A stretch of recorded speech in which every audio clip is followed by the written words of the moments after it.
কাউকে ঠেকানোর ক্ষমতা নাই। পার্টি বড় হলে সেই ইলেকশনে জিতবেই। এনসিপি তো সবকিছুতে বাগড়া দেয়। একটা বিষয় একটু বলবেন, যে বিষয় নিয়ে বেশি আলোচনা হচ্ছে, একটা হচ্ছে যে প্রধানমন্ত্রীর ক্ষমতা, মেয়াদ, আর একটা দেখা যাচ্ছে এনসিসি যে বিষয়, সাংবিধানিক প্রতিষ্ঠানগুলোতে নিয়োগের জায়গাটাই যে প্রতিষ্ঠান করার কথা বলা হচ্ছে, এগুলো তো সবই তো নির্বাচন পরবর্তী ব্যাপার। পরবর্তী আমি যদি আরেকটা পয়েন্ট করছি, ধরেন বিএনপির ভিতরেও আছে এবং ঐক্যমত্য কমিশনেও আলোচনা হচ্ছে যে রাষ্ট্রপতি এবং প্রধানমন্ত্রীর ক্ষমতার ভারসাম্য আনা।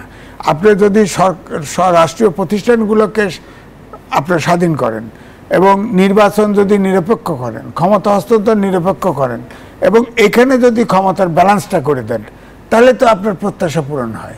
আপনি যখন চাপিয়ে দিবেন, যেমন ধরেন বিএনপি চায় পঞ্চম সংশোধনী যেটা করা হয়েছে, সেটা বলা হচ্ছে সেটা চলবে না, বলেন তাহলে বিএনপি থাকেই না। পঞ্চম সংশোধনী কি? জাতীয়তাবাদ আর ইসলামিক, এই দুটা তো জাতীয়তাবাদ। বিএনপি তো জাতীয়তাবাদী রাজনীতি, বাংলাদেশি জাতীয়তাবাদ। আপনি এটা বন্ধ, তো এইভাবে তো সংস্কার হবে না, কাউকে চাপিয়ে দেওয়া হবে না।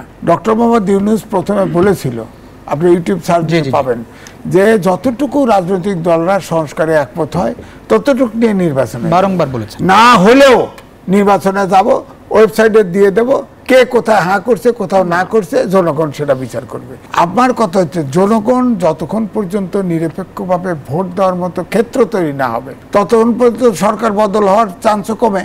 সুতরাং আপনি এই জায়গাতে গুরুত্ব দেন, রাষ্ট্রীয় প্রতিষ্ঠানগুলো করেন, দুই সরকারের ভারসাম্য, প্রধানমন্ত্রী রাষ্ট্রপতির ভারসাম্য আনেন, যাতে চেক অ্যান্ড ব্যালেন্স থাকে, আর নিরপেক্ষ নির্বাচন যাতে হয়, ক্ষমতা হস্তান্তর হয়, রাষ্ট্র প্রতিষ্ঠানগুলো সক্রিয় থাকে।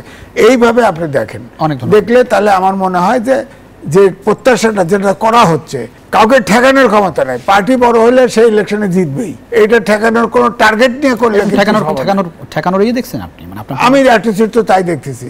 এনসিপি তো সবকিছুতে বাগড়া দেয়, সব দেয়। আর আজকে কি কইছে জামাত, কি কইছে? জাতিসংঘ নির্বাচন তারা দাবি করছে, জাতিসংঘের নির্বাচন হতে পারে বলেন তো দেখি। বাংলাদেশ তো প্র্যাকটিসই করলো না। আপনি বাংলাদেশে অন্তর্বর্তীকালীন সরকার তো অলরেডি কোর্ট থেকে নেমে গেছে, অন্তর্বর্তী তত্ত্বাবধায়ক সরকার। এটা তো জামাতের প্রথম দাবি ছিল, এটা আওয়ামী লীগ দখল করে নিয়েছিল।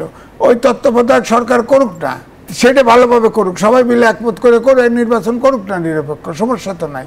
নিরপেক্ষ নির্বাচন তো যতগুলো তত্ত্বাবধায়ক সরকারের অধীনে নির্বাচন হয়েছে, এই নির্বাচনগুলো বিতর্কিত কম হয়েছে। বিশেষ করে শাহাবুদ্দিন আহমদ এবং আপনার হাবিবুর রহমান, এই দুটো তো ভালোভাবে নিরপেক্ষ হয়েছে।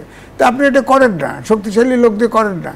যেখানে যার স্টেক আছে সেখানে আপনি বাধ্য করতে যান কেন? তাহলে তো ঐক্যমত হবে না।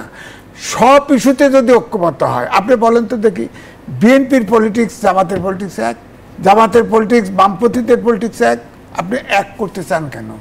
যার যার নীতি আদর্শ আলাদা আছে, আপনি কাছাকাছি আসবেন, আপনি এদিকে না হয় ঘুরে এক হবেন, কিন্তু আপনি সব দলে ঐক্যমত যদি করেন তাহলে তো দল একটা হয়ে যায়। তাহলে তো সব কিছুতে যদি একমতই হয় তাহলে তো দেশে বহু দল থাকে না, কোনো তো থাকে না, তো একদলই তো হয়ে যায়, এক চিন্তার পার্টি হয়ে যায়।